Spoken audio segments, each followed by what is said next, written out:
In this video, I'll be providing an overview of Chapter 6 in the book Fostering Self-Regulated Learning Through ICT. Chapter 6 was written by Ellis and Folley at the University of Huddersfield in the UK.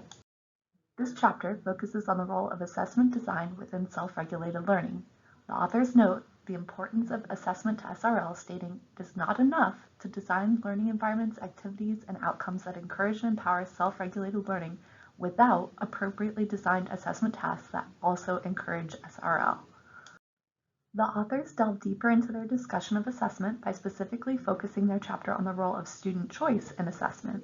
They note that Bogarts, one of the leading researchers of SRL, has pointed out that choice is one of the hallmarks of SRL alongside accessibility and adaptability.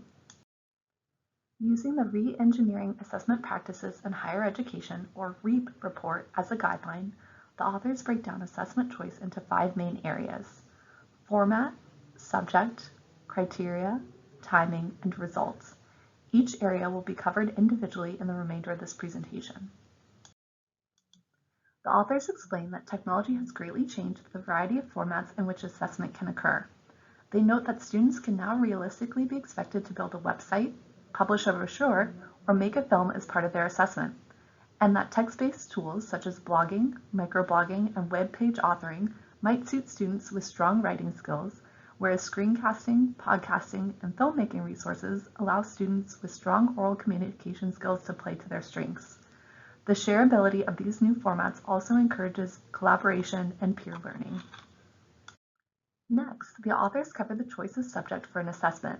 The authors note that asking students to choose the subject of their assessment based on their own personal experiences, environments, and interests is immediately more motivating and has the capacity to make their learning experience more authentic by anchoring it to their lives. However, students can feel overwhelmed when faced with a blank slate, thus making the experience more anxiety-inducing. For this reason, students should be supported and guided through the choice of a subject to ease their anxiety. Regarding criteria, the authors note that research has shown that providing students with assessment criteria isn't enough to trigger beneficial learning. Students must also be supported in their engagement with it. Though the authors do not advocate giving students completely free rein on the construction of learning criteria, they do suggest that offering guidance and a framework which students collaboratively fill in, discussing and negotiating changes and weightings, can be an empowering and motivating experience for students. The authors begin discussion of this area with a very powerful concept introduced by Barr and Tag in 1995. When time is held constant, learning varies. When learning is held constant, time varies. In other words, when all students are held to the same assignment due date, the amount of learning that will occur will vary by each student, and that if we expect all students to learn the same amount, the amount of time it will take each student will vary. Regarding choice of timing, the authors note that allowing students to set their own deadlines would allow students greater agency in managing their work, and at the very least allow them to submit their work when it suits them, rather than, which is the current case, having work due when it suits the tutor and/or the institution best.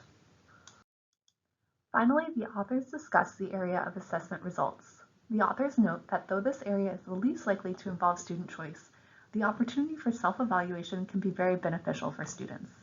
They state, offering students a private and secure forum in which to evaluate their own work, compare their evaluation against a tutor's evaluation of their work, and then to present a claim for a change in grade, referenced against their original work and the assessment criteria, offers a valuable learning experience for students. In summary, the authors provide the following figure on page 95 of the chapter, comparing the anxieties, current frequency, and institutional barriers for each assessment area. It's important to note that the first 2 areas, format and subject, will likely be easier to implement because they have the least barriers, are fairly common, and the anxieties they induce are likely to be low or moderate. The following 3 areas, though important, will likely be more difficult to implement due to high institutional barriers, their novelty, and their likelihood of inducing anxiety. Thank you for watching this presentation. For further information, please consult the references on this slide.